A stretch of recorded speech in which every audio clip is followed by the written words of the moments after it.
Assalamualaikum warahmatullahi wabarakatuh.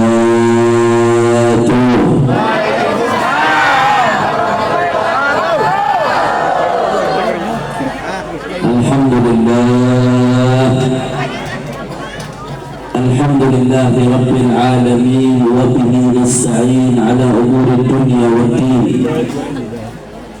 Allahumma fassalli wa sallim wa barik wa karrim wa majid wa 'azzim ala sayyidina wa habibina wa syafi'ina.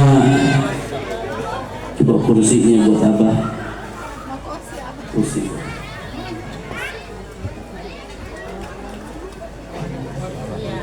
Wasif Habib Habib ganteng. Kata Habib dekat saya. Sama Saklan.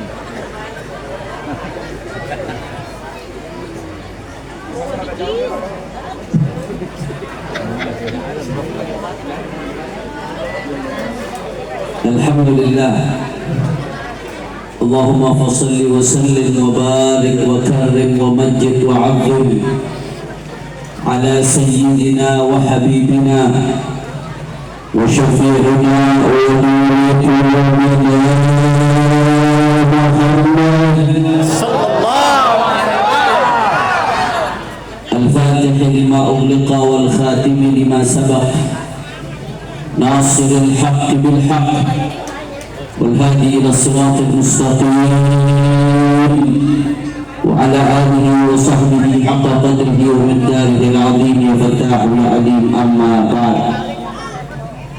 Para alim ulama, para habaib, para kiai, para sesepuh, para ajengan, para tokoh masyarakat wabil khusus pimpinan pondok pesantren Nurul Huda Desa Cimancak, Bayan, Lebak, di Tuan Mahkaramul Mukarram Bangsa Abah Kiai Haji Yas'a, begitu pula putra beliau Kiai Haji Rafi dan segenap keluarga besarnya.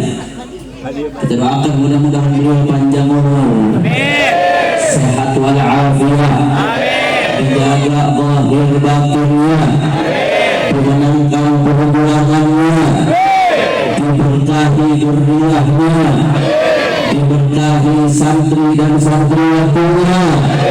Amin ya rabbal. Begitu juga ada banyak di sini para kiai, Kiai Haji Jamhari, Kiai Haji Anak Nasrullah, Kiai Haji Zainuddin, Haji Musa Salim, Aka Andi Asrori, Kiai Mudri, Kiai Haji Jarqoni, Abah Kiai Haji Isra, dan semuanya, para kiai, para sesepuh, para ulama, para masyayikh, tidak saya sebutkan satu persatu tanpa mengurangi rasa hormat dan takzim saya kepada beliau-beliau semua. Mudah-mudahan para kiai kita, para ulama kita, guru-guru kita, Allah kasih panjang umur, sehat walafiat, dijaga zahir batin, amin ya rabbal. Dan salam penghormatan yang paling istimewa saya hadiahkan kepada hadirin hadirat, muslimin muslimat, mukminin mukminat yang hadir pada malam hari ini. Semua angkat tangannya, kita minta sama Allah, mudah-mudahan tidaklah kita keluar dari tempat ini kecuali semua dosa kita diampuni oleh Allah. Yang sakit Allah angkat penyakitnya, Allah sehatkan badannya. Semua yang hadir dilapangkan rezekinya, diberkahi kehidupannya, amin ya rabbal alamin. Habaib kiram, alhamdulillah, pada malam hari ini kita sama-sama berkumpul tidak lain dan tidak bukan dalam rangka peringatan Maulid Agung baginda Nabi besar Muhammad sallallahu alaihi wasallam, sekaligus haul Tuan Syekh Abdul Qadir Al-Jilani qaddasallahu sirrah. Sebelum saya sampaikan satu dua patah kata, mari kita kirimkan Fatihah kepada sahibul haul Sultanul Auliya Syekh Abdul Qadir Al-Jilani Al-Qutbus Samadani yang kita rayakan haulnya pada malam hari ini. Ala anna Allah subhanahu wa ta'ala yaghfir lahu wa yarhamhu wa yu'li darajatihi fi jannah wa yu'idu alayna min barakatihi wa asrarihi wa anwarihi wa ulumihi fi dunya wa dunya wal akhirah bisirril Fatihah.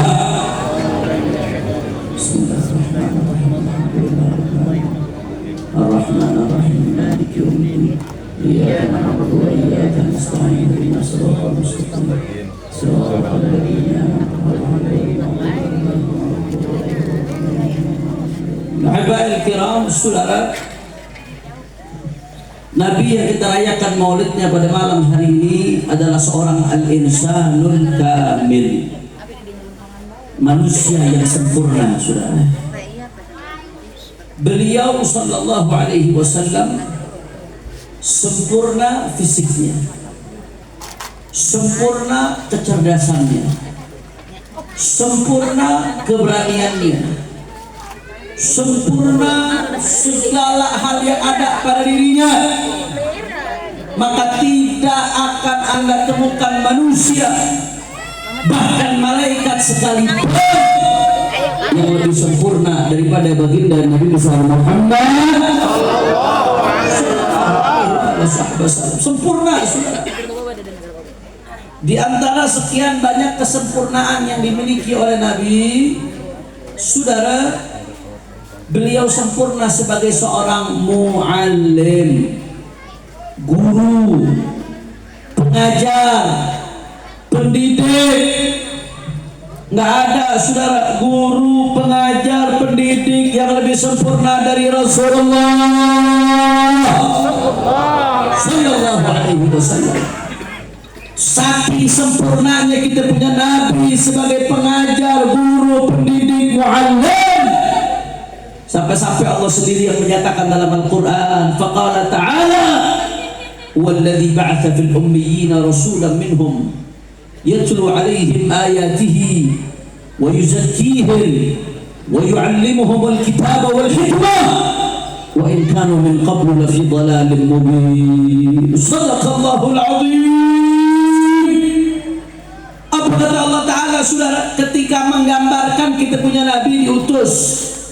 Apa yang Nabi kerjakan setelah beliau diutus? Allah katakan yatlu alaihim ayatihi.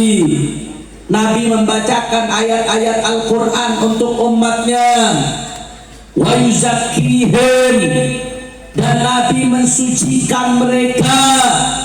Sebagian ulama tafsir menjelaskan maksudnya ayyuzakkihim min danasil tibah, disucikan dari karakter yang buruk, dididik sama Nabi, dirubah sehingga berubah menjadi karakter baik. Alhamdulillah. Nah, sampai di situ, saudara, dilanjutkan ayatnya apa kata Allah Ta'ala? Wa yu'allimuhumul kitaba wal hikmah. Kita kita punya Nabi sudah diutus untuk yu'allim. Diambil dari kata-kata 'allama yu'allimu ta'liman fahuwa mu'allimun. Nabi diutus untuk mengajar. Apa yang diajarkan oleh Nabi? Alkitab, Al-Quran, wal hikmah. Hikmah, sebagian ulama tafsir menjelaskan yang dimaksud dengan hikmah adalah ilmu nafi', ilmu yang bermanfaat, saudara. Jadi kita punya Nabi secara spesifik. Allah sebutkan dalam Al-Quran, Nabi kita diutus yu'allim, untuk mengajarkan kepada kita isi daripada Al-Quran, ilmu yang bermanfaat, sehingga umat bisa membedakan mana baik, mana buruk, mana benar, mana salah, mana hak, mana batil. Untuk itu diutus baginda Nabi Muhammad Sallallahu alaihi wasallam. Itu yang pertama. Kira-kira jelas atau tidak? Orang bayah sadayana parantos nartos terang te alhamdulillah. Yang kedua, saudara, di dalam sebuah hadis yang diriwayatkan oleh Imam Ibnu Majah dari sahabat Abdullah ibnu Amr ibn al-As radhiyallahu anhuma, bahwasanya ketika itu Rasulullah sallallahu alaihi wasallam keluar dari rumahnya, Nabi Muhammad sallallahu alaihi wasallam ingin masuk ke dalam masjid, saudara. Ketika masuk ke dalam masjid, fawajada halaqatain. Nabi Muhammad mendapatkan dua perkumpulan. Perkumpulan yang pertama, yaqra'una al-Qur'an wa yad'una Allah. Mereka baca Quran, doa, minta sama Gusti Allah Subhanahu wa ta'ala. Perkumpulan yang kedua, saudara, apa yang mereka lakukan? Yu'allimun wa yata'allamun. Mereka menjalankan proses belajar mengajar. Singkat cerita, Nabi SAW masuk ke dalam masjid. Nabi lihat dua kumpulan tersebut. Apa kata Nabi SAW? Kullun ala khair. Kata Nabi, dua-duanya bagus, dua-duanya baik. Nabi tunjuk kelompok yang pertama dengan isyarah, amma haula fayad'una Allah wa yaqra'una al-Qur'an wa yad'una Allah. Mereka baca Quran, mereka minta sama Allah. Bagus. Insya'a a'tahum wa insya'a manahum. Kalau Allah berkehendak, Allah berikan kepada mereka. Kalau Allah tidak berkehendak, Allah tidak berikan apa yang mereka minta. Tapi amma haula, kata Nabi tunjuk kelompok yang kedua, ada perkumpulan yang kedua. Yu'allimun wa yata'allamun. Mereka menjalankan proses belajar mengajar. Setelah menunjuk kelompok yang kedua, saudara, di sini Nabi mendeklarasikan dirinya. Apa yang disampaikan oleh Nabi Sallallahu Alaihi Wasallam? Kata Rasulullah, innama bu'ithtu mu'alliman. Aku, kata Rasulullah, diutus tidak lain dan tidak bukan sebagai guru, pengajar, pendidik. Itulah baginda Nabi Muhammad Sallallahu alaihi wasallam. Akhirnya Nabi Muhammad setelah itu langsung memilih untuk duduk bersama kelompok yang kedua yang sedang menjalankan proses belajar mengajar. Alhamdulillah. Lagi-lagi saya mau tanya orang bayah, kira-kira sampai sini jelas atau tidak? Terang tak? Jadi tadi Nabi menyatakan dirinya, beliau diutus sebagai guru, pendidik. Allahumma sholli ala Muhammad. Saya lihat yang sholawat sedikit ini, saudara. Hati-hati, yang saya tahu orang Banten cinta Nabi, betul atau tidak? Orang Banten yang saya tahu cinta sholawat, betul atau tidak? Saya ingatkan sama semua yang hadir, karena saya cinta sama anda semua. Sholawat itu Pak Bu gampang. Saking mudahnya sholawat sampai-sampai gak butuh wudu. Sholawat dalam keadaan hadas besar, hadas kecil pun boleh, saudara. Saking mudahnya sholawat gak perlu mikir. Saking mudahnya sholawat gak perlu tenaga. Saking mudahnya sholawat gak perlu biaya, saudara. Tapi meskipun sholawat mudah, pahalanya luar biasa, saudara. Anda bayangkan, kata Nabi SAW, man shalla alayya salatan wahidan sallallahu alaihi biha asyra. Satu sholawat dibaca oleh hamba untuk baginda Nabi Muhammad sallallahu alaihi wasallam, Allah sholawat untuknya 10 kali. Apa artinya salawat Allah untuk hambanya? Ay ar-rahmah. Allah turunkan rahmat buat hambanya. Kata Imam Al-Haddad, andai kata seorang hamba mendapatkan rahmat dari Allah dalam seumur hidup sekali saja, saudara, hamba seumur hidup sekali dapat salawat dari Allah, maka udah cukup baginya seumur hidup sekali. Bagaimana dengan anda yang salawat buat Nabi Muhammad? Satu salawat anda dapat 10 salawat dari Allah Subhanahu wa ta'ala. Belum lagi diangkat 10 derajat, diberikan 10 pahala, dihapus 10 dosa. Abu Hasan Asy-Syadzili radhiyallahu anhu pernah ditanya, itu yang dapat pahala seperti itu yang sholawatnya khusyuk, ikhlas atau yang enggak? Kata Abu Hasan Asy-Syadzili, itu umum, baik yang khusyuk, yang ikhlas atau yang enggak sama dapat seperti itu. Adapun yang sholawatnya betul-betul khusyuk, yang tahu pahalanya hanya Allah Subhanahu wa ta'ala, saudara. Saking besarnya pahalanya. Makanya saya ingatkan nih bapak-bapak, ibu-ibu, ya, kata Abu Yasin Muhammad bin Ali Al-Maliki, sholawat itu gampang, tapi pahalanya sangat besar. Makanya nggak akan tergerak lisannya buat sholawat ketika disebutkan nama Nabi Muhammad kecuali orang-orang pilihan Allah Subhanahu wa ta'ala. Maka jadikan anda sebagai bagian dari orang yang Allah pilih. Setiap dengan nama Rasulullah, biasakan langsung refleks lisannya tergerak ketika mendengar nama Rasulullah. Allahumma shalli ala Muhammad. Allahumma shalli ala Muhammad. Yang ketiga, saudara, di dalam hadis kali ini riwayat Sahih Muslim.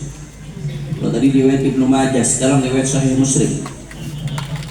Dari sahabat Sayyidatuna Aisyah, sahabiyah, istri Nabi sallallahu alaihi wasallam, radhiyallahu anha, ummul mukminin. Waktu itu Pak Bu, ayat Al-Qur'an turun memberikan pilihan kepada istri-istri Nabi. Jadi istri-istri Nabi dikasih pilihan, mau ikut Nabi atau mau pilih dunia. Kalau mau pilih dunia, jangan ikut Nabi. Kalau mau ikut Nabi, harus siap konsekuensinya, apapun resikonya, saudara. Singkat cerita, dikasih pilihan seperti itu oleh Allah. Sayyidatuna Aisyah radhiyallahu anha, orang pertama yang langsung menjatuhkan tanpa banyak mikir untuk ikut baginda Nabi besar Muhammad sallallahu alaihi wasallam. Tapi menariknya Bapak Ibu sekalian, setelah Siti Aisyah memutuskan untuk ikut Nabi, ini saking cerdasnya Siti Aisyah, saking cerdasnya beliau, saking cintanya sama Nabi. Setelah beliau memutuskan untuk pilih Nabi, Siti Aisyah pesan, ya Rasulullah, tolong jangan kasih tahu istri-istri yang lain ya Rasulullah. Kalau saya pilih engkau nih, jangan kasih tahu istri-istri yang lain ya Rasulullah. Biar cukup aku dan engkau aja yang tahu. Bisa mencintanya Siti Aisyah sama Nabi. Maksudnya Siti Aisyah gak mau ditiru sama istri-istri yang lain, supaya Siti Aisyah bisa memiliki Rasulullah seutuhnya, saudara. Saking cinta dan cerdasnya Siti Aisyah radhiyallahu anha. Mendengar omongan tersebut, Rasulullah SAW memberikan jawaban. Apa jawaban Nabi SAW?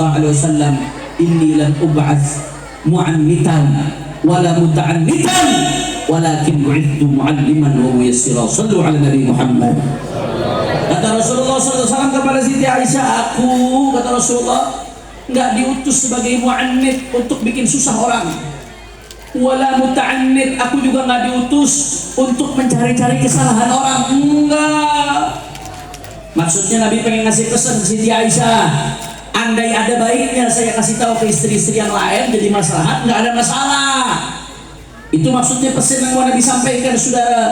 Tapi menariknya mahal syahid yang ingin saya sampaikan, setelah itu Nabi lagi-lagi mendeklarasikan. Apa deklarasi yang disampaikan oleh Nabi? Nabi mengatakan, walakinni bu'ithtu mu'alliman wa muyassira.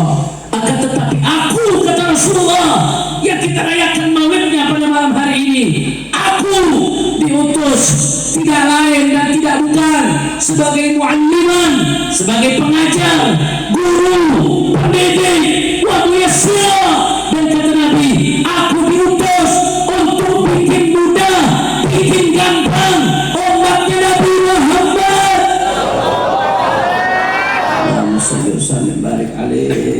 Lagi-lagi saya mau tanya orang Bayah, terang te? Jelas tidak? Jelas tidak? Jadi Nabi diutus sebagai guru, pendidik. Allahumma sholli ala Muhammad. Yang keempat, saudara, lagi-lagi hadisnya riwayat Sahih Muslim. Rasulullah Sallallahu Alaihi Wasallam sebagaimana diriwayatkan oleh sahabat namanya Muawiyah bin Hakam As-Sulami radhiyallahu anhu. Sahabat Muawiyah bin Hakam As-Sulami ini, Bapak Ibu sekalian, ketika itu sholat menjadi makmum di belakang Rasulullah Sallallahu Alaihi Wasallam. Ketika beliau lagi sholat jadi makmumnya Rasulullah jadi imam. Ketika itu ada orang yang bersin. Bahasa bayahnya bersin apa Kiai?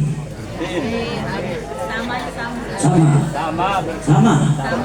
Bersin. Kalau kata orang Betawi bilang bangkis. Haji. Ketika jadi makmum di belakang Nabi, akhirnya ada satu orang yang bersin. Ketika ada satu orang yang bersin sama sahabat Muawiyah bin Hakam As-Sulami, dijawab, saudara, yarhamukallah, mudah-mudahan kamu dirahmati oleh Allah. Diajak bicara jadi mukhotob, jadi lawan bicara. Saya mau tanya sama orang Bayah, kalau lagi sholat ngomong sama orang, sholatnya batal ke? Batal. Karena khitab lawan bicara ketika sholat tuh hanya boleh dua, Allah wa Rasuluhu. Hanya Allah dan baginda Nabi Muhammad SAW. Nabi Muhammad meskipun manusia, tapi kalau kita sholat nggak bicara sama Nabi, batal sholat kita. Makanya ketika sholat kita baca Assalamu alayka ayyuhan nabiyyu wa rahmatullahi. Itu khitab tuh, Nabi jadi lawan bicara. Selain dua ini nggak boleh jadi lawan bicara ketika sholat, saudara. Batal sholatnya. Singkat cerita, sahabat tadi ngomong, yarhamukallah, mudah-mudahan kamu dirahmati sama Allah, kepada orang yang bersin. Gara-gara beliau bicara, qaramahul qawmu bi absarihim. Itu sahabat-sahabat yang ada di dalam musola, semuanya yang ada di dalam masjid ngelirik beliau. Saya yang ngomongin. Semuanya ngelirik ke beliau, maksudnya ngasih isyarat, jangan ngomong. Beliau merasa diliatin, ada apa ini satu masjid ngeliatin beliau. Bukannya diam, malah ngomong lagi sahabat ini, saudara. Kata beliau, wa thukla ummiyah ma balukum tanzuruna ilayya. Beliau mengatakan, ya ampun, ini kenapa semuanya ngeliatin saya? Jadi bukannya diam, malah ngomong lagi, saudara. Gara-gara beliau ngomong lagi, sebagian sahabat sampai gemes gregetan, fayadribuna bi afkhadhihim. Sampai ada sebagian sahabat yang mukul paha, saudara. Maksudnya ngasih kode, diam atuh, diam. Apa bahasa bayarnya diam? Cicing. Betul. Maksudnya begitu, saudara. Diam. Kata beliau, setelah itu saya baru sadar kalau saya disuruh diam. Akhirnya beliau diam. Singkat cerita, selesai sholat, saudara, orang ini sahabat yang tadi ngomong ketika sholat dipanggil sama Rasulullah Sallallahu Alaihi Wasallam. Ini jangan ada yang berpandang, oh kok sahabat ngomong ketika sholat, ya itu kan awal-awal Islam, masih ada yang belum paham yang berkaitan dengan hukum, saudara. Sahabat tadi yang ngomong ketika sholat dipanggil sama Rasulullah Sallallahu Alaihi Wasallam. Bayangan sahabat tadi dipanggil sama Nabi, mungkin mau diomelin sama Nabi, mungkin mau dibentak sama Nabi, bayangannya, saudara. Tapi apa yang terjadi begitu beliau datang ke Rasulullah dengan lemah lembut, dengan penuh kasih sayang, Nabi menyampaikan, inna hadhihi shalah la yasluh fiha syai' min kalamin nas, innama hiya tasbihun wa takbirun wa tilawatul Quran. Kata Nabi sallallahu alaihi wasallam, ini yang namanya salat, nggak boleh bicara sama manusia. Salat itu isinya tasbih, takbir, baca Quran. Nggak boleh lagi salat ngomong manusia. Saya mau tanya sama orang Bayah, jawab yang kompak. Nabi ketika memberikan pendidikan kepada sahabatnya, indah atau tidak? Santun atau tidak? Lembut atau tidak? Luar biasa, saudara. Sampai-sampai itu sahabat tadi terpana. Mungkin dia pikir akan diomelin, ternyata dinasehati dengan indah sama Nabi. Sahabat tadi terpana, terpesona, saudara. Apa kata sahabat tadi, saudara? Dia mengeluarkan kata-kata yang dicatat oleh sejarah. Beliau bersumpah, wallahi ma ra'aitu mu'alliman qablahu wala ba'dahu ahsan ta'liman min Rasulullah sallallahu alaihi wasallam. Sahabat tadi bersumpah, demi Allah, aku nggak pernah melihat guru, pengajar, pendidik baik sebelum Nabi atau sesudah Nabi. Aku nggak pernah lihat guru yang lebih indah daripada baginda Nabi Muhammad. Selama Nabi nggak bentak saya, wala syatamani, Nabi nggak hina saya, wala dharabani, Nabi nggak pukul saya. Allahumma shalli ala Muhammad, Allahumma shalli ala Muhammad. Sekali lagi saya mau tanya, jawab ya Pak, jawab ya Pak. Kalau begitu Nabi sebagai guru sempurna atau tidak? Nabi sebagai pengajar sempurna atau tidak? Nabi sebagai pendidik sempurna atau tidak? Allahumma shalli ala Muhammad. Yang kelima, saudara, salah satu tolak ukur, indikator, barometer seorang guru itu bisa dikatakan sukses kalau muridnya juga sukses. Murid sukses, tanda guru sukses. Saya kasih contoh, di Banten ada Abuya Bustami di santri, murid-muridnya luar biasa, orang-orang soleh, ulama. Muridnya sukses, tanda berarti gurunya sukses. Di Pandeglang, di Cidahu ada juga saudara Abuya Dimyati, wali orang soleh. Bukan cuma beliaunya wali soleh, beliau pendidik, guru. Murid-muridnya aulia, ulama, solehin. Murid sukses, tanda gurunya juga sukses. Di Lebak ada Abuya Qurtubi, walaupun masih muda tapi karangan kitabnya luar biasa. Mendidik murid jadi kiai di mana-mana. Murid-muridnya sukses, tanda berarti gurunya juga sukses. Di Cilongok, Tangerang ada Abuya Uci, murid-muridnya juga luar biasa, jadi ulama, orang-orang soleh.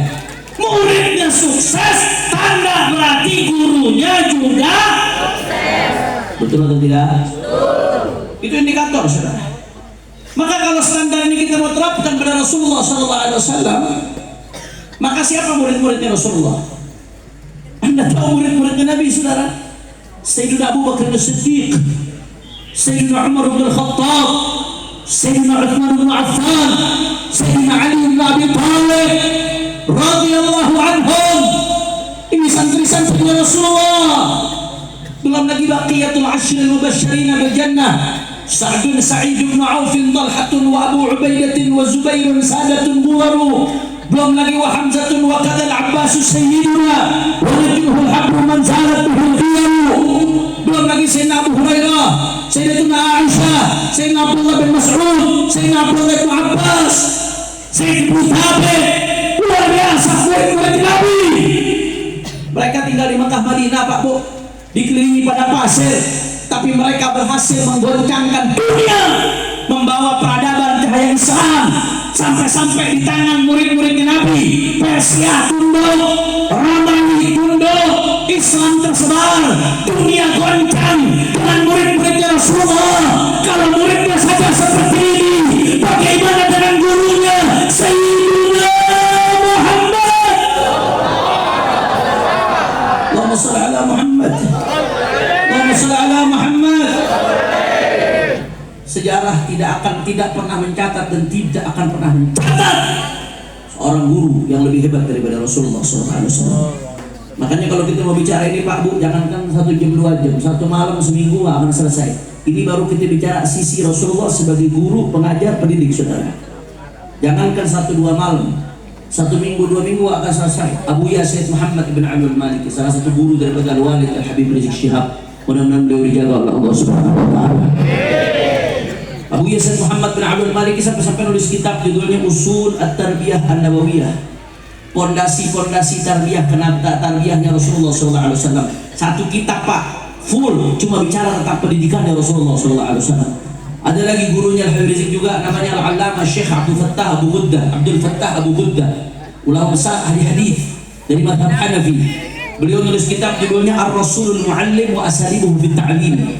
200 halaman lebih Bapak Ibu sekalian, cuma bicara Nabi sebagai seorang guru, kesempurnaan beliau sebagai seorang guru, bagaimana cara ngajarnya Rasulullah. 200 halaman lebih Bapak Ibu sekalian, cuma bahas seperti itu. Luar biasa, Masya Allah. Makanya nggak akan selesai dia baru bicara Rasulullah sebagai seorang pengajar, guru, pendidik. Belum bahas yang lain nih Pak Bu, belum bahas kesempurnaan yang lain. Nggak akan selesai kalau bahas kesempurnaan yang lain. Makanya ulama-ulama termasuk Al-Imam Abdurrahman Ad-Daibai, penulis Maulid Diba, setelah panjang lebar memuji Rasulullah SAW, apa kata beliau saudara? Madihuka qasirun walau ja'a bimadril majhud wa wasifuka ajizun an hasri ma hawaita min khisalil karabi wal jud. Al-kaunu isyaratun wa anta al-maqsud. Sallu ala Nabi Muhammad. Kata Syekh Abdurrahman Ad-Daibai, madihuka qasirun walau ja'a bimadril majhud. Orang yang memujimu ya Rasulullah tetap nggak akan pernah sempurna walaupun dia kerahkan seluruh daya dan upayanya. Wa wasifuka ajizun an hasri ma hawaita min khisalil karbi wal jud. Orang yang menyifati kamu ya Rasulullah, dia nggak akan pernah mampu untuk betul-betul menghimpun segala-gala sifat kemuliaan kau miliki ya Rasulullah. Hanya Habib Ali bin Muhammad Al-Habsyi mengatakan, pada akhirnya setelah panjang lebar memuji Rasulullah, apa kata Habib Al-Habsyi? Khalaqahullahu ala ajmali surah fiha jami'ul mahasini mahsurah wa 'alaiha maqsurah. Kata Habib Ali bin Muhammad Al-Habsyi, pengarang Siftul Durar, kata beliau, Rasulullah diciptakan dalam rupa yang paling indah, yang paling sempurna. Maka kalau bicara Rasulullah, fiha jami'ul mahasini mahsurah, segala keindahan ada di dalam Rasulullah. Dan Rasulullah adalah definisi sempurna terhadap sebuah keindahan. Kalau mau bicara keindahan, ya Rasulullah. Mau bicara Rasulullah, ya isinya adalah keindahan dan keindahan dan keindahan. Itulah Nabi Muhammad. Makanya saudara, saya tegaskan di berbagai tempat, jangankan satu malam kita rayakan Maulid Nabi, andai seumur hidup kita pakai buat muji Rasulullah, maka nggak akan pernah bisa untuk betul-betul menggambarkan kesempurnaan Nabi Muhammad Sallallahu Alaihi Wasallam. Bahkan demi Allah, andai kata Anda air laut, Anda jadikan tinta saudara untuk menulis tentang kesempurnaan Rasulullah, Anda tidak akan pernah selesai, karena tidak ada yang tahu hakikat Rasulullah kecuali Allah Subhanahu. Hanya Allah penciptanya yang tahu hakikat Rasulullah Sallallahu Alaihi Wasallam. Makanya saya mau tanya, jawab yang kompak. Semuanya masyarakat bayar, suaranya jawab yang kompak. Kalau begitu Nabi Muhammad sempurna atau tidak? Kurang kompak, kurang semangat, sempurna atau tidak? Agung atau tidak? Mulia atau tidak? Apa ada yang lebih sempurna dari Nabi? Apa ada yang lebih indah dari Nabi? Nabi sebagai guru sempurna atau tidak? Nabi sebagai pengajar sempurna atau tidak? Nabi sebagai pendidik sempurna atau tidak? Sallallahu ala Nabi. Sallallahu barik alaihi. Alhamdulillah. Maka dari apa yang telah saya uraikan saudara, kita bisa ngambil beberapa pelajaran. Al-ibar wal-'idad. Pelajaran dari apa yang tadi telah saya sampaikan. Apa pelajaran yang bisa diambil? Di antaranya saudara, satu, tadi Nabi mendeklarasikan dirinya, innama bu'ittu mu'alliman, aku diutus sebagai guru. Maka ini menjadi busyra, kabar gembira. Ini kebetulan kita acara maulid di pondok pesantren Nurul Huda, lembaga pendidikan. Tadi Nabi menyatakan dirinya, aku diutus sebagai guru. Maka ini kabar gembira untuk para guru. Apapun Anda disebut, mau disebut kiai, mau disebut buya, mau disebut muallim, mau disebut ustadz, mau disebut pak guru, bu guru, dosen, selama mengajarkan ilmunya Rasulullah SAW, maka profesi yang Anda tekuni adalah profesi terbaik. Kenapa? Karena apa yang Anda lakukan sama dengan yang dilakukan baginda Nabi besar Muhammad. Oh, nggak bakal ada manusia lebih baik dari itu, saudara. Satu rel sama Rasulullah. Apa yang lebih baik dari itu, saudara? Anda jadi guru, Nabi menyatakan dirinya nama itu mu'alliman, aku diutus sebagai guru. Makanya ini kabar gembira nih buat para guru nih. Para guru dan para santri, calon-calon guru, kabar gembira buat Anda semua. Walaupun kadang-kadang, mohon maaf, guru-guru di kampung di desa suka dipandang sebelah mata gara-gara duit sedikit. Betul atau tidak? Sabudut ting. Nggak ada urusan. Siapapun memandang sebelah mata, siapapun mau merendahkan, Anda mulia, Anda dimuliakan oleh Allah. Kenapa? Karena Anda satu rel dengan baginda Nabi Muhammad Sallallahu Alaihi Wasallam. Dan kesan di situ, saudara, di sisi lain ini jadi peringatan buat umat, buat masyarakat. Anda kalau memuliakan para guru, memuliakan para kiai, memuliakan para masyayikh, memuliakan orang-orang yang mengajarkan ilmu agama, maka Anda berarti sedang memuliakan Rasulullah Sallallahu Alaihi Wasallam. Kenapa? Karena mereka lah yang melanjutkan estafet perjuangan Nabi Muhammad Sallallahu Alaihi Wasallam. Makanya umat wajib untuk peduli kepada para guru, saudara. Dan di sisi lain, ini jadi peringatan buat pemerintah. Pemerintah harus lebih hormat guru. Semakin pemerintah hormat kepada guru, memuliakan guru, berarti semakin memuliakan baginda Nabi besar Muhammad Sallallahu Alaihi Wasallam. Pemerintah harus lebih perhatian sama guru-guru.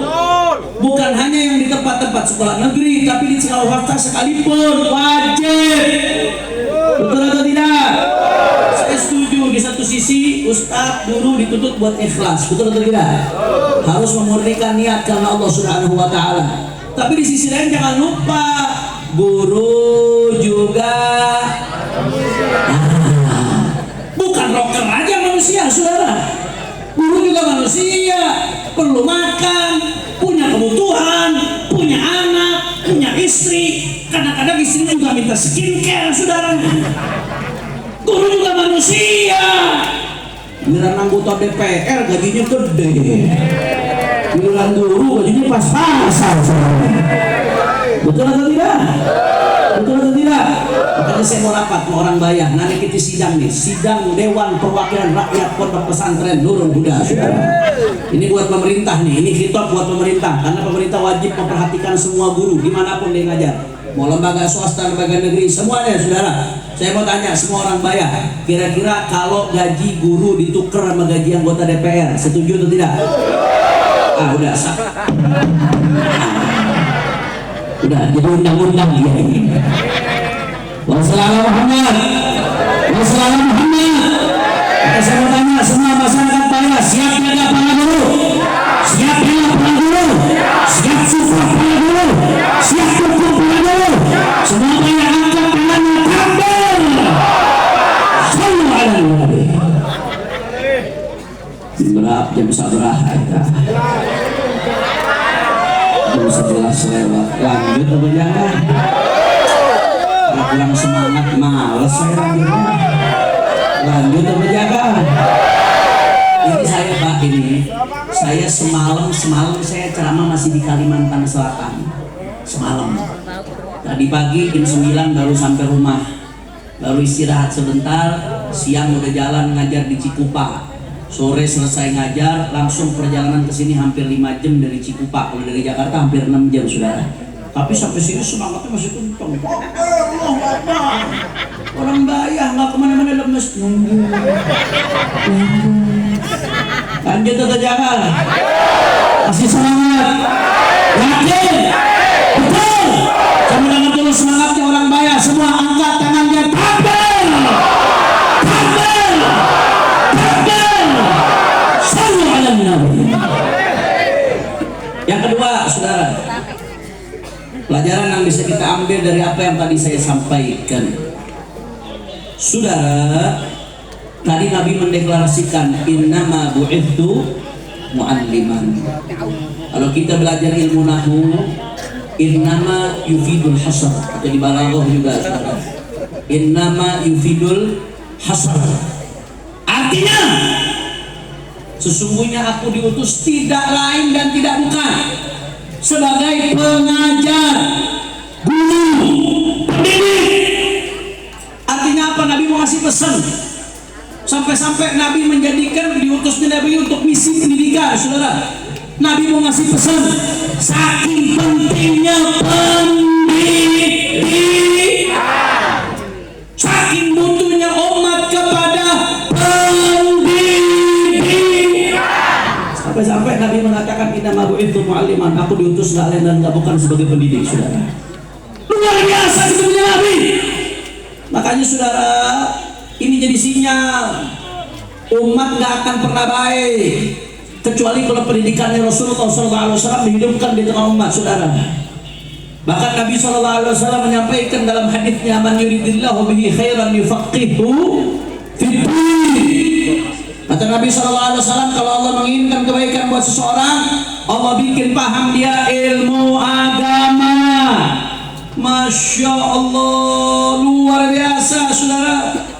Allah bikin dia paham ilmu agama kalau Allah menginginkan kebaikan buat seseorang. Ini hadis jangan dipahami secara sempit. Hadis ini maknanya luas, saudara. Perorangan itu kalau dikumpulkan jadi keluarga, keluarga dikumpulkan jadi masyarakat, masyarakat dikumpulkan dihimpunkan jadi komunitas, bahkan negara. Artinya apa? Kalau perorangan nggak akan baik kecuali dengan ilmu agama. Sedangkan ilmu agama innamal ilmu bitta'allum, nggak akan didapatkan kecuali dengan pendidikan. Artinya perorangan nggak akan baik kecuali dengan pendidikan yang baginda Nabi Muhammad Sallallahu Alaihi Wasallam. Begitu juga perorangan kalau dikumpulkan jadi keluarga, maka berarti keluarga tidak akan baik kecuali dengan pendidikan Rasulullah Sallallahu Alaihi Wasallam. Begitu juga masyarakat, jangan mimpi masyarakat baik kalau nggak dididik dengan pendidikan Rasulullah. Begitu juga komunitas, ormas apapun, jangan mimpi baik kalau nggak dididik dengan pendidikan Rasulullah. Begitu juga negara, pejabat, jangan mimpi bisa baik kalau tidak dididik dengan pendidikan Rasulullah Sallallahu Alaihi Wasallam. Betul atau tidak? Betul atau tidak? Apalagi zaman sekarang, Pak, Masya Allah, serem saya lihat. Ini zaman fitnah luar biasa. Yang dikatakan oleh Nabi Sallallahu Alaihi Wasallam dalam hadis badiru bil amal fitanan kaqita'il lailil muzlim. Kata Nabi, segeralah beramal sebelum datang fitnah. Kalau fitnah sudah datang, kaqita'il lailil muzlim. Fitnah itu seperti potongan-potongan kegelapan di malam hari, saudara. Artinya apa? Kalau fitnah sudah datang, orang akan kebingungan apa yang ada di kiri kanannya. Itu malam hari kalau sudah gelap, orang nggak tahu apa di kiri kanannya. Begitu pula kalau fitnah sudah datang, umat akan bingung mana yang baik, mana yang buruk, mana yang benar, mana yang salah, mana yang hak, mana yang batil. Itulah kalau sudah datang fitnah. Makanya Nabi mengatakan, ya Allah, apa kata Rasulullah kalau fitnah sudah datang? Yusbihur rajulu mu'minan wa yumsi kafiran, yumsi mu'minan wa yusbihu kafiran. Orang sorenya masih mukmin, Pak, besok paginya sudah kafir, saudara. Paginya masih mukmin, sorenya sudah kafir. Berapa banyak zaman sekarang di media sosial orang-orang yang paginya hatinya masih mantap, siangnya melihat syubhat-syubhat yang menebar keraguan di media sosial, sorenya sudah berubah keimanannya, saudara. Na'udzubillah min dzalik. Mudah-mudahan iman Islam kita dijaga oleh Allah Subhanahu wa taala. Keturunan kita iman Islam dijaga oleh Allah Taala. Wa muqallibal qulub tsabbit qulubana 'ala dinik. Ini terjadi, saudara. Maka caranya bagaimana supaya selamat, Habib? Para ulama mengatakan kalau fitnah seperti itu sudah terjadi, la yaslam fiha illa man ahyallahu qalbahu binuril ilm. Tidak akan selamat kecuali orang-orang yang Allah hidupkan hatinya dengan cahaya ilmu, saudara. Karena kalau nggak dihidupkan hatinya dengan cahaya ilmunya Rasulullah, mana tahu dia baik buruk halal haram. Kalau sudah nggak tahu halal haram, baik buruk, benar salah, hak batil, maka bagaimana bisa selamat dari fitnah, saudara? Makanya momen Maulid Nabi jangan hanya sekedar jadi seremonial. Kita lihat tema pada malam hari ini meneladani akhlak Nabi Muhammad SAW untuk membangun karakter generasi muda religius. Sudah, ini tema yang bagus. Kenapa? Karena momen Maulid Nabi nggak boleh jadi sekedar seremonial. Kumpul, makan, selesai, bubar, saudara. Nggak boleh seperti itu. Tapi momen perayaan Maulid Nabi harus betul-betul menjadi pengikat kita dengan Rasulullah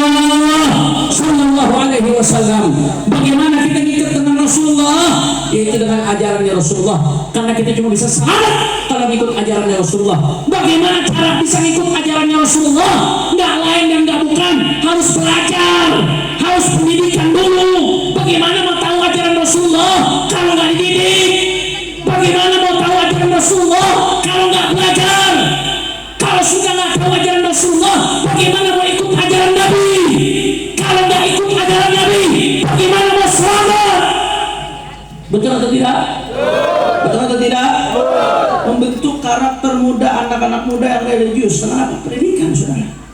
Harus melalui pendidikan Nabi Muhammad. Umat supaya diikat dengan Rasulullah dan apa? Pendidikan. Makanya saya dari kemarin lagi keliling di berbagai tempat. Kebetulan memang ini konsentrasi saya, saudara. Tahadutsan Beniamah. Alhamdulillah saya kemarin baru menyelesaikan S3 di bidang pendidikan Islam. Ini menjadi salah satu konsentrasi saya. Pendidikan adalah salah satu solusi supaya umat bisa terikat dengan baginda Nabi besar Muhammad. Ini momentum Maulid Nabi harus jadi momentum kebangkitan pendidikan. Makanya saudara, kalau mau betul-betul cahaya ilmu ada di tengah-tengah keluarganya umat Nabi Muhammad SAW, minimal setiap keluarga harus menjalankan salah satu dari 4M. Berapa M? Lemes lagi. Berapa M? Kurang kompak. Yang jawabnya kompak saya doain dapat 4 miliar. Berapa M? Ini jadi pengen deh. Berapa M? 4M. Tapi bukan 4 miliar ya. Apa itu 4M Habib? Supaya kita bisa betul-betul terikat dengan ajaran Rasulullah. Di zaman sekarang setiap diri kita, keluarga kita harus ada menjalankan salah satu dari 4M. Apa 4M? Yang pertama mondok. M yang pertama apa? Orang kompak. M yang pertama apa? Orang semangat. M yang pertama apa? Pondoknya anak di pondok pesantren Pak Bu. Ini udah paling bagus sekarang. Udah paling bagus, apalagi zaman ini Masya Allah nih ada ibu-ibu nih Bu. Bu.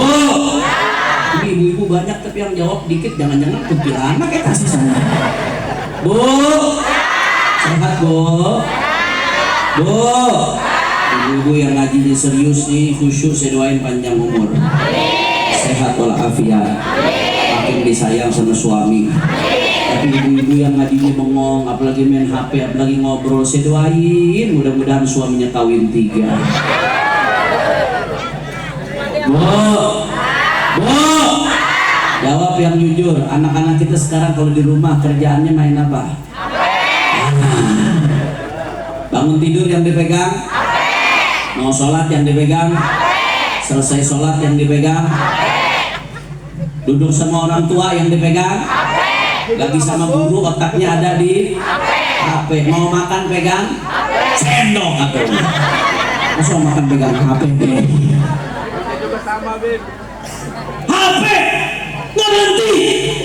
Bahkan Bapak Ibu sekalian ada studi menunjukkan Indonesia salah satu negara dengan rata-rata durasi penggunaan HP per hari terpanjang di dunia. Jadi di dunia tuh di antara negara-negara yang ada salah satu orang yang dalam satu hari main HP-nya paling lama orang Indonesia, saudara. Jadi rata-rata orang Indonesia itu ini rata-rata ya main HP itu 7-8 jam per hari. Itu bayangin Pak, kalau 7-8 jam setiap hari buat megang Quran, jadi wali saudara itu. Bisa terbang semua di sana. Ini 7-8 jam per hari itu rata-rata. Belum yang main Mobile Legend, belum yang main Free Fire, belum yang main Roblox, belum yang main judi online, saudara. Lebih parah lagi itu. Betul atau tidak? Betul atau tidak? Bayangkan Bapak Ibu sekalian, anak-anak kita sekarang gurunya bukan lagi bapaknya, gurunya bukan lagi ibunya. Bapak-bapak nih sehari bisa ngobrol sama anak setengah jam aja, wow udah hebat banget.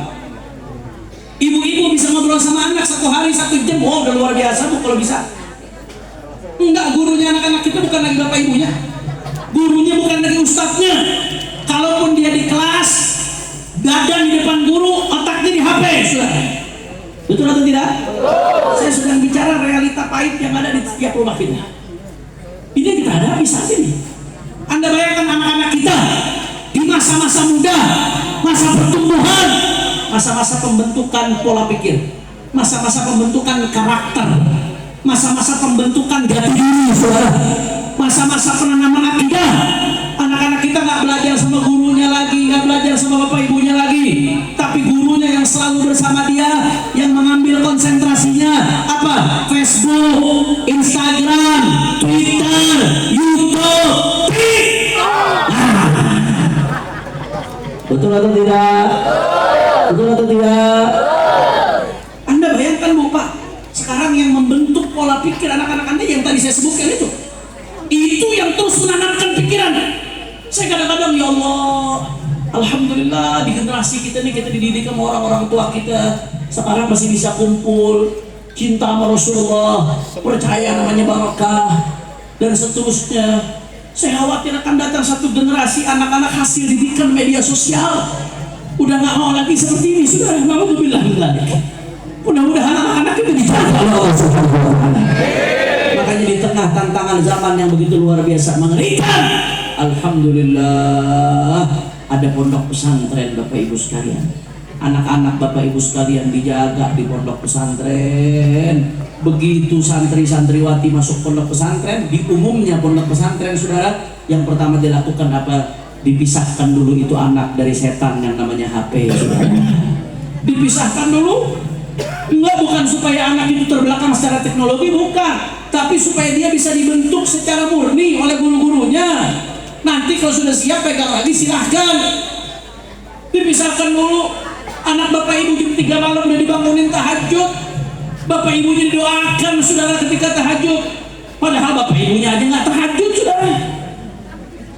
Anak bapak ibu di pesantren 5 waktu berjamaah, zikirnya diperhatikan, akhlaknya diperhatikan. Bahkan ketika anak-anak di luar tangannya sibuk megang HP, anak bapak ibu di pesantren tangannya sibuk megang Al-Quran, sibuk megang Alfiyah, sibuk megang Zubat, sibuk megang Qudul Juman, sibuk megang Fathul Mu'in, sibuk megang Fathul Karim, sibuk mengkaji warisan Nabi Muhammad. Makanya saudara, saya selalu katakan, itu kiai-kiai yang mengasuh anak-anak Anda di pesantren, berapapun Anda mau bayar, ya Allah, Anda nggak akan bisa balas jasa mereka, saudara. Mereka menjaga anak kita di zaman fitnah yang begitu mengerikan, saudara. Makanya guru saya Profesor Dr. Abu Yan Habib Abdullah bin Muhammad Baharun hafizahullah ta'ala wa ra'ah, beliau menyampaikan di berbagai kesempatan, apa kata beliau, pesantren ini di Indonesia, Al-Ma'ahid Al-Islamiyah fi Indonesia adalah qal'at Indonesia wa qal'at muslimin. Pesantren-pesantren di Indonesia adalah benteng Indonesia dan benteng umat Islam, dan dia teruji, terbukti, saudara. Anda bayangkan Belanda 350 tahun menjajah. Jangan Anda pikir Belanda itu nggak bawa ideologi. Ya, Belanda ingin merampas kekayaan alam kita, ya. Tapi Belanda nggak sampai di situ, saudara. Belanda itu datang bawa ideologi. Belanda juga pengen mengkristenkan Indonesia. Tapi kenapa Belanda gagal? Karena ada benteng-benteng Indonesia, pondok pesantren yang sudah berdiri kokoh jauh dari sebuah Indonesia merdeka, saudara. Saya kasih contoh di Jawa Timur satu aja. Ada pesantren namanya Sidogiri, saudara.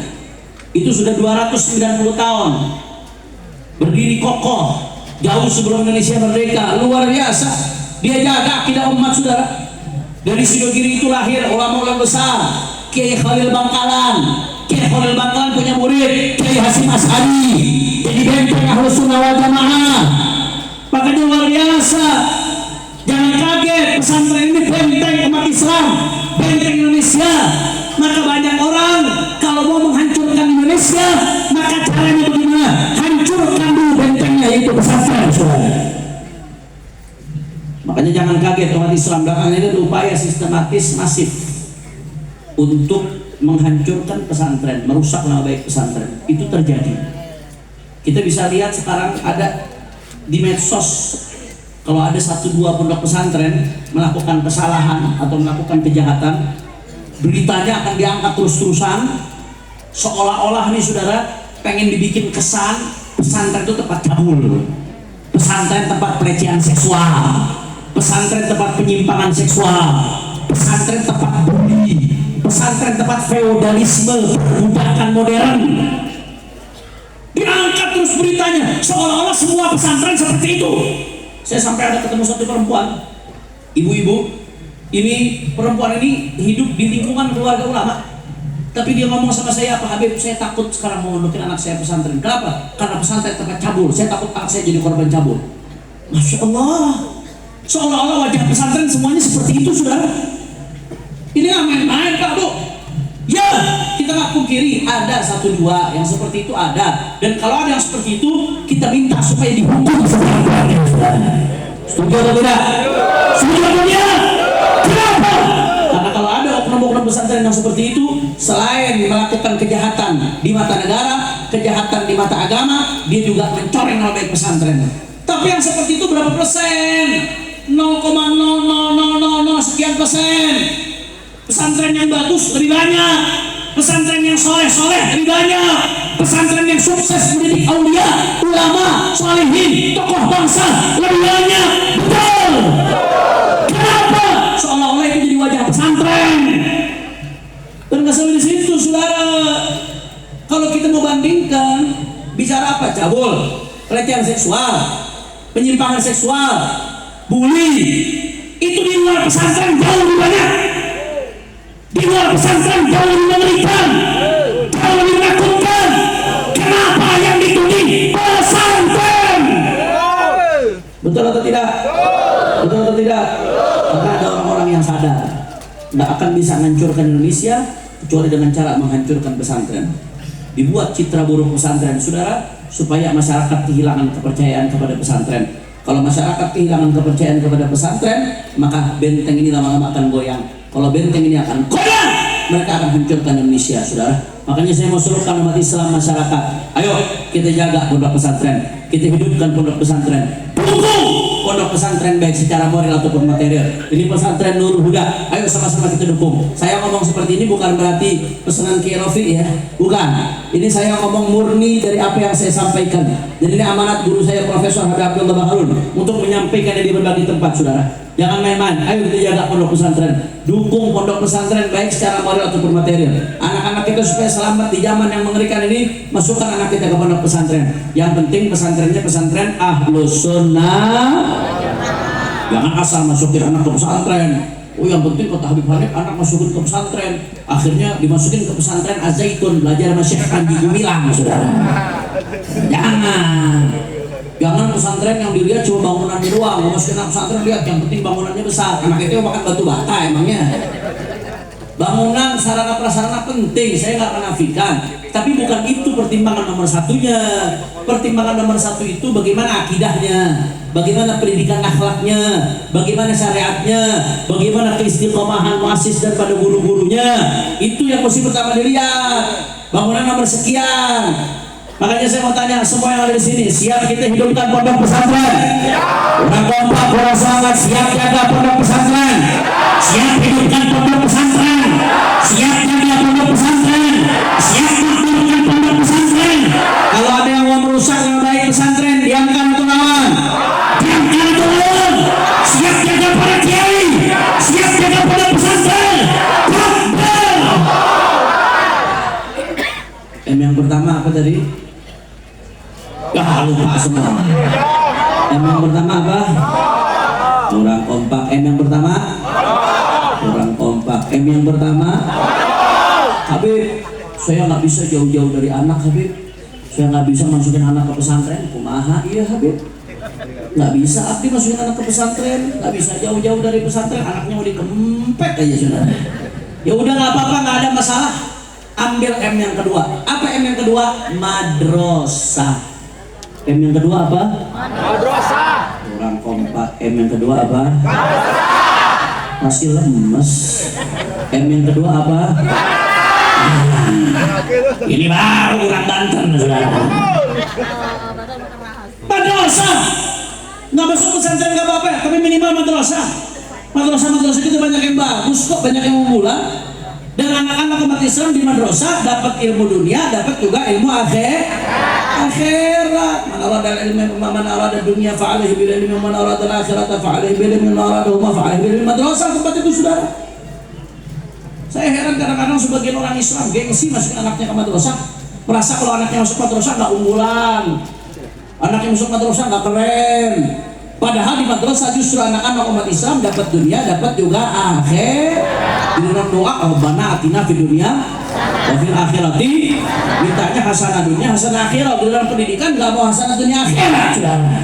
Kumaha ya liar aing liar. Jelas, terang. M yang kedua apa? Madrasah. Ya, semangat. M yang kedua apa? Madrasah. M yang pertama tadi apa? M yang kedua? Madrasah. Habib, anak saya sudah terlanjur Habib, sudah masuk ke sekolah yang bukan madrasah. Kumaha iya. Kalau ditarik ke madrasah biaya lagi besar, repot lagi nanti Habib. Bagaimana solusinya? Ada solusi nggak? Nggak usah khawatir, ada solusinya. Apa? Ambil M yang ketiga. Apa itu M yang ketiga? M yang ketiga mengaji. M yang ketiga apa? Mengaji. Kurang semangat. M yang ketiga apa? Mengaji. Jadi M yang pertama? M yang kedua? M yang ketiga? Mengaji. Silahkan anak anda sekolah dimanapun, silahkan sabodo teuing, aing nggak peduli saudara. Tapi yang penting pulang sekolah suruh ngaji. Ambilin guru ngaji ke rumah kalau anda kaya. Kalau anda biasa-biasa saja, suruh anak tidak datang ke tempat guru ngaji supaya anak anda bisa baca Quran. Sial, hidup seumur hidup nggak bisa baca kalam Allah. Betul atau tidak? Minimal dia bisa baca Quran, tahu halal haram, tahu bagaimana cara ibadah. Minimal. Dan anda kalau anak anda nggak diajarin ngaji, anda besok mati siapa yang mau bacain Quran? Mau dibacain rumus matematika? Betul atau tidak? Saya nggak bilang ilmu matematika jelek, enggak, itu ilmu bagus, fardu kifayah, saudara. Orang Islam harus pintar matematika, fisika, ekonomi, saudara, kimia dan lain sebagainya. Tapi juga tetap harus ngaji. Kalau anak anda nggak suruh ngaji, besok anda mati yang bacain Quran siapa? Ada orang kaya Pak Bu, duit miliaran, aset di mana-mana, jabatan tinggi, itu waktu mati karangan bunga berjejer, saudara. Luar biasa. Tamunya pejabat-pejabat, tapi mayat masih di tengah rumah, udah nyetel kaset Al-Quran. Ini kemana anaknya nggak ngaji? Ternyata anaknya nggak bisa baca Quran, saudara. Udah nyetel kaset. Kalau sudah begitu, apa artinya jabatan? Apa artinya duit? Apa artinya popularitas? Apa artinya aset? Lebih baik hidup pas-pasan, lebih baik hidup apa adanya, makan setiap hari tahu tempe, rumah ngontrak. Tapi ketika aing mati, anak aing baca Quran buat aing, saudara. Betul atau tidak? Betul atau tidak? Allahumma shalli ala Muhammad. Allahumma shalli ala Muhammad. Mudah-mudahan kita mati meninggalkan anak-anak yang soleh. Amin ya rabbal alamin. M yang pertama apa? M yang kedua? M yang ketiga? Habib, ayo udah tua, Habib malu mau ngaji. Habib saya sibuk, nggak ada waktu buat ngaji, khusus duduk nggak ada waktu. Kumaha iya Habib? Ada solusi nggak? Ada, ambil M yang keempat. Apa M yang keempat? Majelis. M yang keempat apa?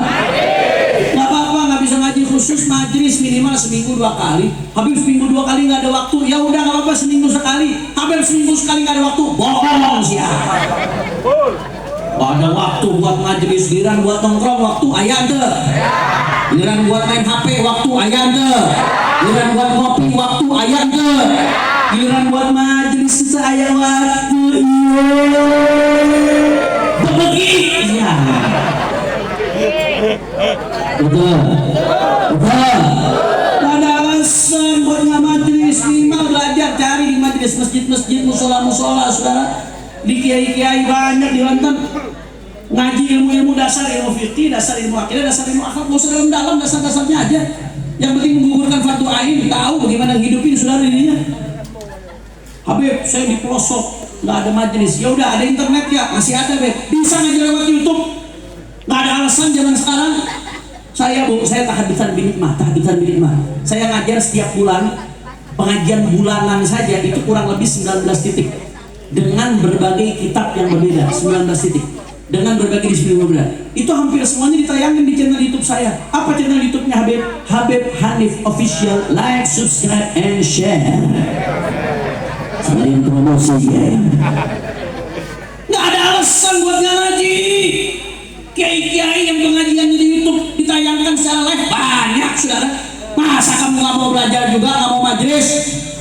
Jelas atau tidak? Jelas atau tidak? Buat akhirat seminggu sekali nggak bisa, keterlaluan. Jelas atau tidak? Jadi supaya dekat dengan ilmunya Rasulullah, setiap diri kita atau keluarga kita jangan lepas dari 4M. Salah satu dari 4M. M yang pertama apa? Orang kompak. M yang pertama apa? Kalau nggak bisa mondok, M yang kedua. Kalau nggak bisa madrasah, M yang ketiga. Kalau nggak bisa mengaji, M yang keempat.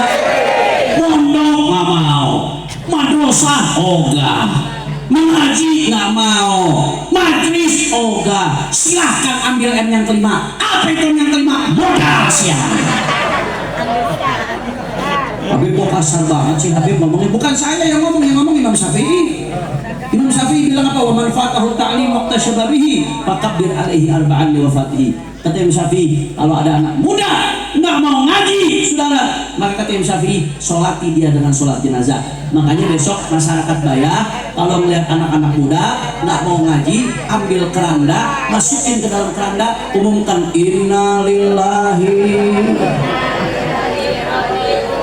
Jelas. Kalian apa lantos ngantos? Alhamdulillah. Sekali lagi saya mau tanya, tadi 4M. Yang pertama apa? Yang kedua? Yang ketiga? Yang keempat? Yang kelima? Itu katanya modal. Masya Allah. Maka oleh karena itu saudara, momentum perayaan Maulid Nabi nggak boleh jadi sekedar seremonial, tapi perayaan Maulid Nabi harus betul-betul menjadi momentum untuk kebangkitan pendidikan agama Islam, untuk jadi kebangkitan pendidikan Rasulullah. Ngikat umat dengan ajarannya Nabi. Bagaimana cara tahu ajarannya Nabi? Kalau nggak melalui pendidikan Islam, pendidikan baginda Nabi besar Muhammad. Oleh karena itu semua masyarakat Bayah semua siap bersatu, siap hidupkan pendidikan Islam, siap hidupkan pendidikan Rasulullah, siap hidupkan pesantren, siap dukung pesantren, siap dukung Nurul, siap dukung madrasah, siap ngaji, siap memberikan majelis. Semua angkat tangannya, takbir, takbir, sallu ala nabi. Terakhir saudara, sebagai penutup, saya mau ngasih informasi perjuangan. Kemarin saudara, singkat saja, kita sedih. Di akhir Agustus di Indonesia ini terjadi kerusuhan di mana-mana saudara. Itu di Jakarta bakar-bakaran, itu tol dibakar, halte-halte dibakar, pos-pos polisi banyak yang dibakar. Masa dari situ saudara, di Bandung juga begitu nyala, di Surabaya gedung Gerahadi Cagar Budaya tempatnya wakil gubernur dibakar, di Makassar gedung DPRD dibakar saudara. Nggak main-main ini saudara. Saya mau tanya orang Banten, lihat negeri kita kacau balau, kerusuhan di mana-mana, sedih atau tidak? Prihatin atau tidak? Khawatir atau tidak? Khawatir saudara. Kita sedih, kita khawatir, kita prihatin. Tapi kita mesti jujur. Ini kerusuhan-kerusuhan yang terjadi, ini ibarat asap. Kalau tidak ada api, tidak akan ada asap. Kenapa ada asap? Karena ada api. Betul enggak? Betul enggak? Kita jangan sibuk memadamkan asap saja, sibuk padamkan sumber apinya, itu yang lebih tepat. Jangan cuma sibuk menghentikan kerusuhan. Akar masalah penyebab rakyat yang marah itu nggak ditangani dengan baik. Ibarat kata cuma sibuk meniupkan asap di satu tempat, tapi sumber apinya dibiarkan. Satu asap hilang, sumber api akan merembet, akan membakar tempat lain, asap akan semakin banyak. Betul atau tidak? Sama, ini jangan cuma urusan kerusuhannya ditanganin, akar masalahnya diselesaikan. Emang akar masalahnya apa tuh Habib? Di antara akar masalahnya, kalau kita mau jujur, karena ada pejabat-pejabat yang tidak berakhlak. Betul atau tidak? Betul atau tidak? Masya Allah, rakyat lagi marah sama DPR, lagi protes. Tahu-tahu ada salah satu petinggi DPR mengatakan apa? Itu setolol-tololnya tolol. Rakyat ditolol-tololin, saudara. Gara-gara bilang pengen DPR ubah, ditolol-tololin. Orang yang ngomong seperti itu rumahnya diamuk ke masyarakat, dijarah, ijazahnya keluar ketahuan, banyak enamnya ijazahnya ternyata, saudara. Saya nggak membenarkan penjarahan ya, penjarahan haram, penjarahan hukumnya haram, nggak boleh kita ngambil apa yang bukan hak kita. Orang yang mengambil apa yang bukan haknya akan dipertanggungjawabkan di hadapan Allah besok Subhanahu wa Ta'ala. Tapi yang saya pengen tekankan di sini, jangan hanya sibuk melihat penjarahannya saja, lihat itu jangan bikin rakyat marah, jangan bikin rakyat emosi. Betul atau tidak? Terlepas dari apakah ada yang menunggangi, apakah ada yang memancing di air keruh, itu mungkin saja terjadi dalam dinamika politik. Tapi ada yang lebih jauh dari itu, ini masalah akhlak pejabat. Rakyat lagi pusing, PHK di mana-mana, pengangguran banyak, harga-harga pada mahal. Apalagi kemarin waktunya naik-naikan, rakyat lagi pada pusing, lagi susah hidup. Toto anggota DPR joget-joget, saudara. Selesai sidang nih joget-joget. Nggak peka dengan perasaan rakyat. Kalau tidak sadar, anggota DPR, itu kursi yang kau duduki dibeli dengan uang rakyat. Listrik gedung DPR dibayar pakai duit rakyat. Anggota DPR makan digaji pakai duit rakyat. Betul atau tidak? Betul atau tidak? Masya Allah, diprotes jangan joget-joget. Bukannya ini malah ngeledek pakai parodi Son Horek, saudara. Jangan kaget kalau rakyat marah, ini akar masalah mesti diselesaikan. Masalah kebobrokan akhlak. Begitu juga di antara bentuk masalah kebobrokan akhlak pakai korupsi. Korupsi makin di sini makin banyak. Terakhir lagi rame urusan haji dikorupsi, saudara. Urusan haji dikorupsi. Ngaku cinta NKRI, korupsi haji. Aduh, kalau saya lanjutin lebih parah lagi, saudara. Itu duit haji dikorupsi, setan yang di Jumroh Aqobah tuh setan pegang-pegang kepala, ini lebih setan dari air ini katanya. Luar biasa. Urusan haji dikorupsi, urusan dana pendidikan dikorupsi, saudara. Berbagai macam korupsi yang gila-gilaan, luar biasa. Gimana rakyat nggak marah? Betul atau tidak? Betul atau tidak? Makanya saudara, ayo kita bebenah sama-sama, saudara. Kita rakyat Indonesia, ulama bersama umat bukan musuh pemerintah, betul? Betul. Kita ulama bersama umat bukan musuh pemerintah, tapi ulama bersama umat juga bukan penjilat pemerintah, saudara.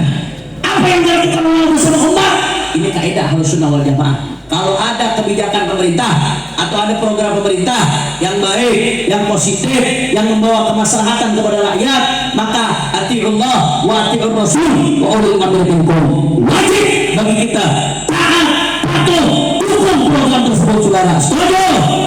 Setuju? Tapi kalau ada, saudara, program pemerintah atau misalkan kebijakan pejabat atau ada sesuatu yang melanggar syariat, merugikan rakyat, menzalimi rakyat, tugas ulama bersama umat wajib amar ma'ruf nahi munkar. Jangan ulamanya cicing baik. Jangan ulamanya diem aja. Gara-gara mentang-mentang udah disumpel pakai amplop warna coklat, akhirnya nggak berani menyampaikan yang hak itu hak, yang batil itu batil. Kalau ulamanya sudah nggak berani menyampaikan, rakyat umatnya diam, nanti yang jadi korban rakyat ujung-ujungnya. Betul atau tidak? Betul atau tidak? Makanya ayo, kalau apa program pemerintah yang bagus, program presiden yang bagus, dukung. Contoh, sekarang presiden lagi mau bersih-bersih nih. Bersih-bersih, ya, sebagian menteri-menteri warisan rezim sebelumnya yang menjadi beban rezim sebelumnya, seperti menteri yang suka tarik pajak, kemudian menteri yang ada kaitan dengan judi online, mulai dicopot-copotin, diganti dengan menteri yang baru-baru. Bagus sebelumnya? Dukung atau jangan?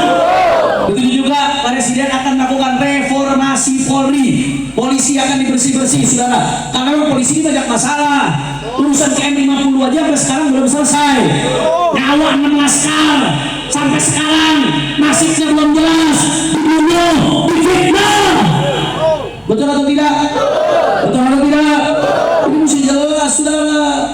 Nah sampai di situ kemarin ada Afan Kurniawan dilindas sama mobil Brimob. Ini belum selesai urusannya nih saudara. Belum lagi masalah Kanjuruhan, masalah-masalah yang lain yang bagi banyak orang belum mendapatkan keadilan. Ini mesti dirapiin.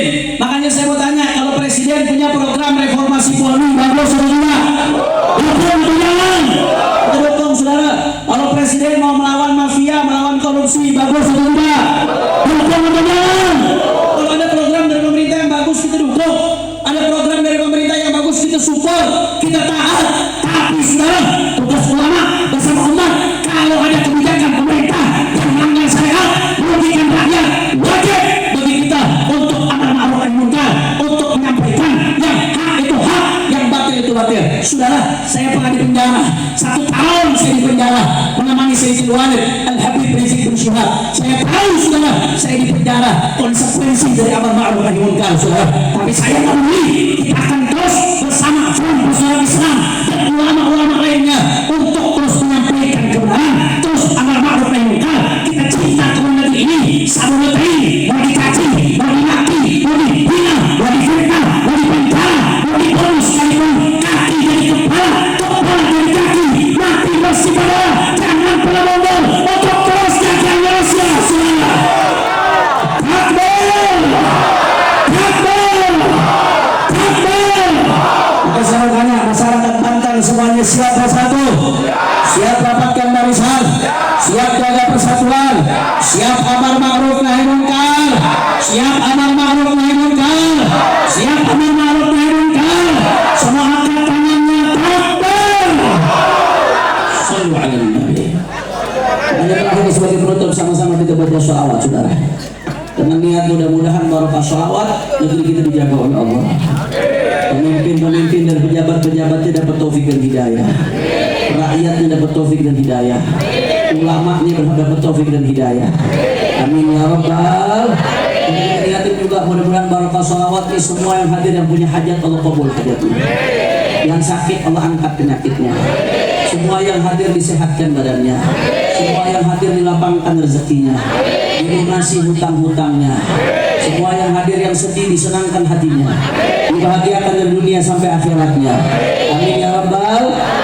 Amin juga mudah-mudahan barokah sholawat saudara-saudara orang yang ada di Palestina, mudah-mudahan diberikan kemenangan oleh Allah. Kita di sini Pak bisa enak kumpul sama keluarga, sehari-hari makan, bisa baca sholawat rame-rame maulid begini. Tapi saudara-saudara kita di Palestina 2 tahun Pak Bu, sudah 2 tahun berturut-turut nggak dikasih nafas. Mereka tiap hari dihujani rudal, dihujani bom, anak-anak kecil dibunuh, perempuan-perempuan dibunuh, sampai yang meninggal tuh sampai hari ini sudah lebih dari 80.000 orang. 80.000 orang meninggal dunia.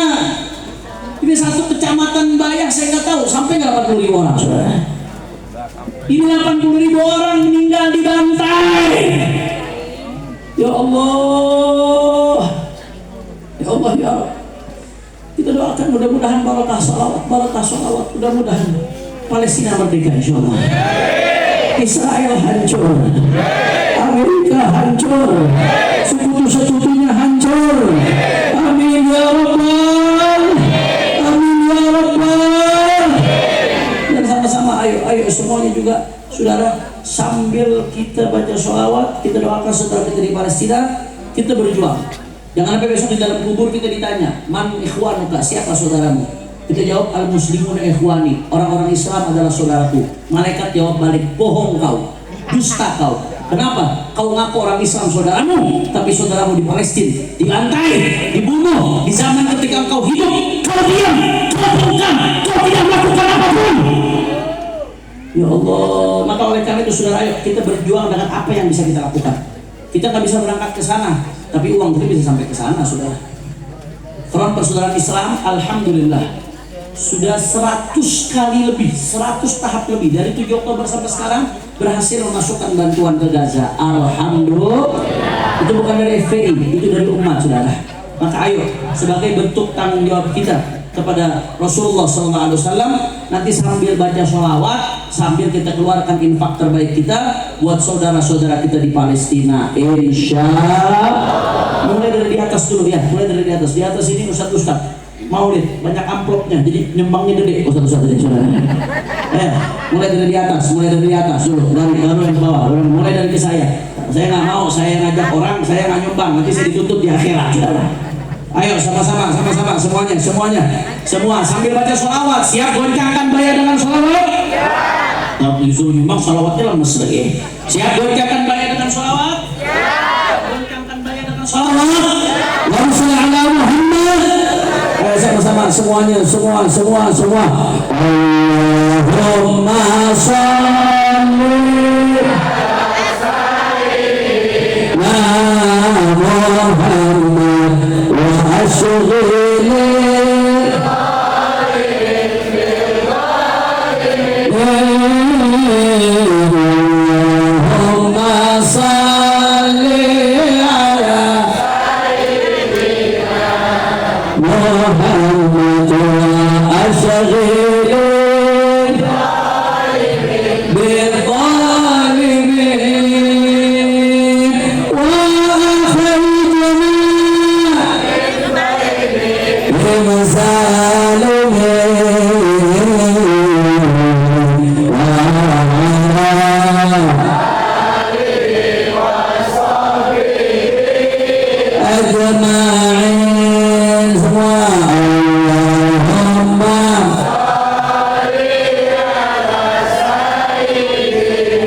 Allahumma salli salatan kamilatan wa sallim salatan ala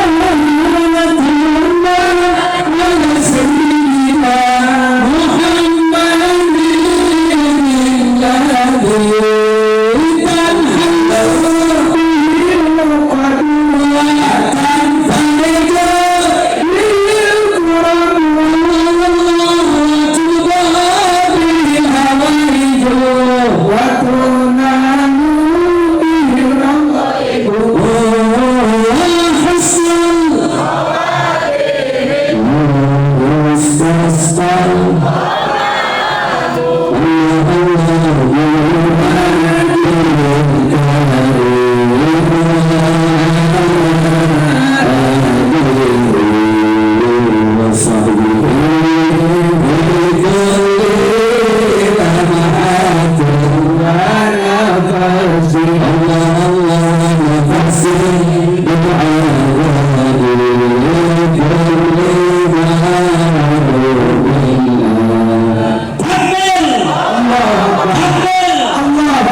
اللهم اهدنا بهداك واجعلنا ممن يسارع في رضاك ولا تولنا وليا سواك ولا تجعلنا ممن خالف وعصاك واغفر لنا ولوالدينا ولاولادنا ولاحبابنا ولمشايخنا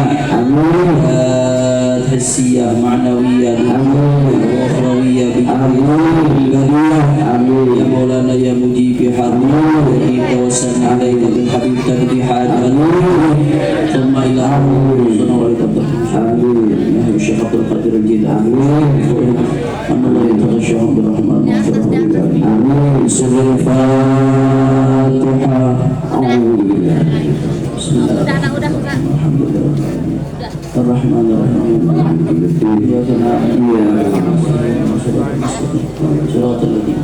Jangan ada yang bergerak, kita minta guru kita, orang tua kita, Mama Kiai Haji Yas'a untuk menutup dengan doa. Mudah-mudahan majelis ini dipenuhi keberkahan oleh Allah. Malam hari ini kita kumpul di tempat ini, kita berharap besok di akhirat kita kumpul lagi sama Rasulullah SAW. Amin ya Rabbal. Ini saja yang saya sampaikan, lebih kurangnya mohon maaf. Hadani Allah wa iyyakum ila siratal mustaqim. Wassalamualaikum warahmatullahi wabarakatuh.